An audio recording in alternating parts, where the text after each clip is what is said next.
कि जब पहली लहर थी तब युवा और बच्चे बहुत ज्यादा संक्रमित नहीं हो रहे थे, और अगर हो भी रहे थे तो या तो वो एसिम्टोमेटिक थे या फिर बहुत ही हल्के या माइल्ड सिम्टम जिन्हें कहा जाता है वो उन्हें हो रहे थे। और जो चपेट में आ रहे थे वो थे बुजुर्ग या किसी बीमारी से जो पहले से ग्रस्त है वो, या जो कमजोर इम्यूनिटी वाले लोग हैं वो। लेकिन दूसरी लहर में बच्चों और युवाओं में भी संक्रमण जो है वो तेजी से फैलता हुआ नजर आ रहा है, और उनमें सिम्टम्स भी देखने को मिल रहे हैं। और कुछ आंकड़ों के जरिए हम आपको बताने की कोशिश करते हैं कि 2020 और 2021 में बच्चों और युवाओं के संक्रमित होने के आंकड़ों में कितना अंतर आया है। National centre for disease control के ये आंकड़े हैं, जिसके चलते हम आपको दिखाते हैं यहाँ पर कि 15 साल से कम उम्र के जो बच्चे थे वो मात्र 0.47% ही संक्रमित यहाँ पर हो रहे थे, और 15 से 29 साल के अगर लोगों की बात की जाए जिसमें युवा भी शामिल हो जाते हैं वो 2.12% हो रहे थे। और ये आपको 25 नवंबर 2020 तक का हम आंकड़ा दिखा रहे हैं, और कुल ये प्रतिशत अगर इनका मिला लिया जाए तो यहाँ पर 2.59% आता है। अब आपको हम आगे बढ़कर दिखाते हैं कि 2021 में किस तरह की स्थिति है। ये 14 अप्रैल 2021 तक का है, जो कि अब तक का आंकड़ा है। ये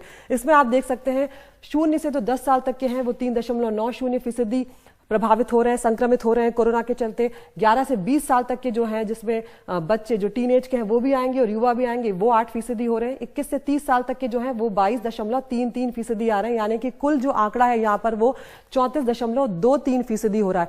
अब अगर इन दोनों का हम आकलन करें, अगर हम दोनों की तुलना करें तो यहाँ पर आप देख सकते हैं कि 2.59% जो 2020 तक आ रहे थे 25 नवंबर, और जो 14 अप्रैल 2021 तक यानी कल तक जो अब तक के हैं वो 34.23%। तो हम अगर 34 में से सीधे 3% घटा देते हैं तो हम अंदाजा लगा सकते हैं कि 31% मात्र इन 4 से 5 महीनों में संक्रमित हुए हैं।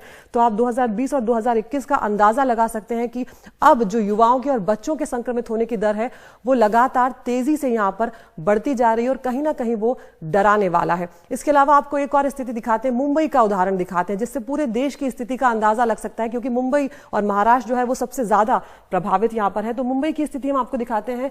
0 से जो 9 साल तक के बच्चे हैं, 29 मार्च को 6,623 केस सामने आए थे। 12 अप्रैल को 8,616 केस सामने आए। सीधे इन 15 दिनों में 2 हफ्ते के भीतर 30% जो केसेस हैं वो यहां पर बढ़ गए हैं। और अगर इसी को एज को बढ़ा दिया जाए तो 10 से 19 साल का आपको आंकड़ा दिखाते हैं। 29 मार्च को 16,204 केस थे, और 12 अप्रैल को 22,284 केस यहां पे थे, यानी कि सीधे 37.52% केस जो हैं वो यहां पर बढ़ गए हैं। आप अंदाजा लगा सकते हैं कि 15 दिनों में किस तेजी से युवा जो है वो संक्रमित हो रहे हैं। अब 20 से 29 साल के अगर लोगों की बात की जाए तो 29 मार्च को 57,645 केस सामने आए थे। 12 अप्रैल को 78,100 केस सामने आए। सीधे इन 2 हफ्तों में 35% का इजाफा आप देख रहे हैं, जो कहीं ना कहीं परेशान करता है। तो इस बार जो दूसरी लहर है उसमें अगर हम लक्षणों की बात करें तो लक्षण भी कुछ हद तक जो है वो बदले हैं। पहले सूंघने और टेस्ट की जो क्षमता होती थी वो कम हो जाती थी, बुखार खांसी जैसे लक्षण जो है वो ज्यादा देखने को मिल रहे थे। लेकिन इस बार अगर हम बात करें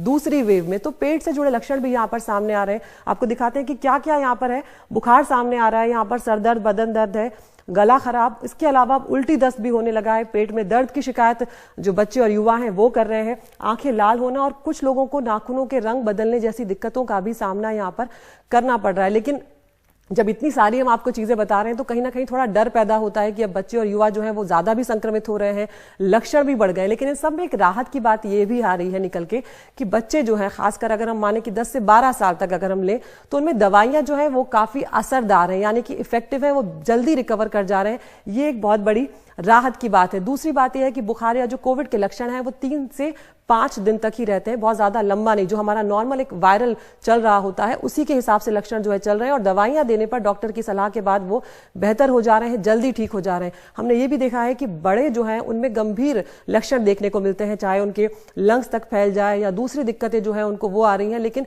खासकर अगर बच्चों में देखा जा रहा है या टीनेज तक के बच्चों में देखा जा रहा है तो इस तरह के लक्षण जो गंभीर हैं वो उन्हें देखने को नहीं मिल रहे हैं इस दूसरी लहर में, जो अब तक की स्टडीज में सामने आया है।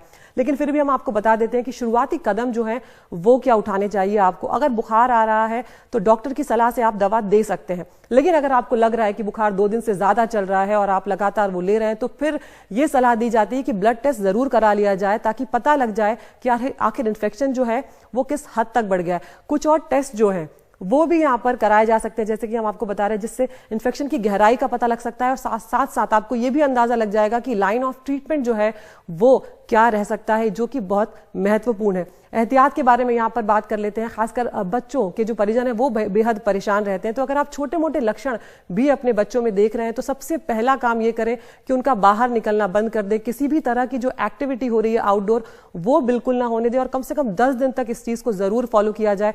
कोई उनकी आउटडोर क्लास ना की जाए, कोई उनको किसी तरह की एक्टिविटी के लिए बाहर ना भेजा जाए। बच्चों को घर में मास्क पहना के रखें। हालांकि बहुत छोटे बच्चों के साथ ये संभव नहीं है, लेकिन बाकी लोग पहन सकते हैं। लेकिन जो देखभाल कर रहे हैं बच्चों की, वो मास्क पहन कर ही देखभाल करें ताकि दूसरे लोगों तक ना फैले। और डॉक्टर के लगातार संपर्क में रहें ताकि किसी भी तरह की दिक्कत अगर हो तो डॉक्टर सबसे पहले सलाह दे पाए। तो ये एहतियात बहुत बरतना जरूरी है। लेकिन बात यही है कि अगर हम एहतियात ठीक से पहले ही बरत रहे हैं तो शायद यहां तक नौबत पहुंचेगी नहीं।